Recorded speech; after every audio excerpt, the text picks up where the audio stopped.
three brothers. Mwen gen 3 frères. I have three brothers. Mwen gen 3 frères. She has a beautiful dress.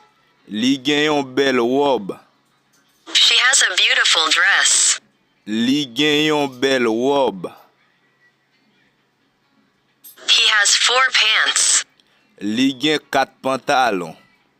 He has 4 pants. Li gen 4 pantalon. I have a new shirt. Mwen gen yon nouvo chemise. I have a new shirt. Mwen gen yon nouvo chemise. I have a book.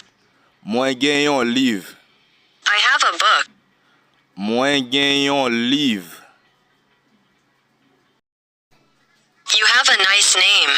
Ou gen yon bel nom. You have a nice name. Ou gen yon bel nom. I have a bike. Mwen gen yon bisiklet.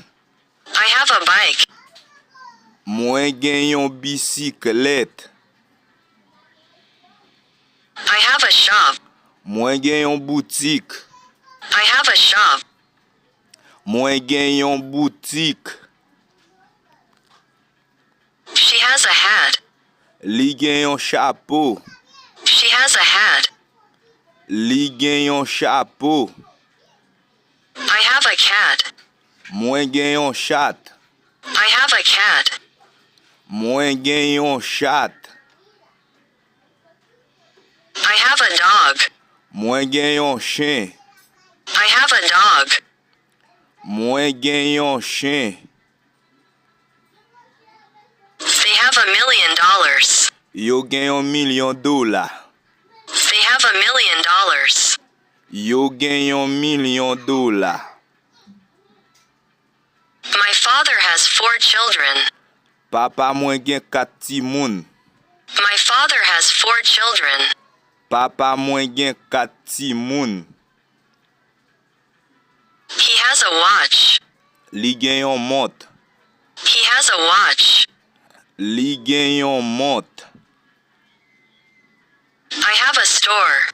Mwen gen yon magazin. I have a store. Mwen gen yon magazin. I have a computer. Mwen gen yon ordinateur. I have a computer. Mwen gen yon ordinateur. You have a motorcycle. Ou gen yon motosiklet. You have a motorcycle. Ou gen yon motosiklet. He has a flat. Li gen yon appartement. He has a flat. Li gen yon appartement. We have a pool. Nou gen yon piscine. We have a pool. Nou gen yon piscine. He has a castle. Li gen yon château. He has a castle. Li gen yon château. I have a phone.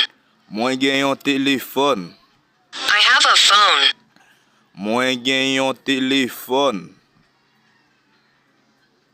You have a ring. Ou gen yon bag. You have a ring. Ou gen yon bag. I have a suit. Mwen gen yon costume. I have a suit. Mwen gen yon costume. He has a horse. Li gen yon cheval. He has a horse. Li gen yon cheval. I have a girlfriend. Mwen gen ménage. I have a girlfriend. Mwen gen ménage. She has a boyfriend. Li gen yon ménage. She has a boyfriend. Li gen yon ménage.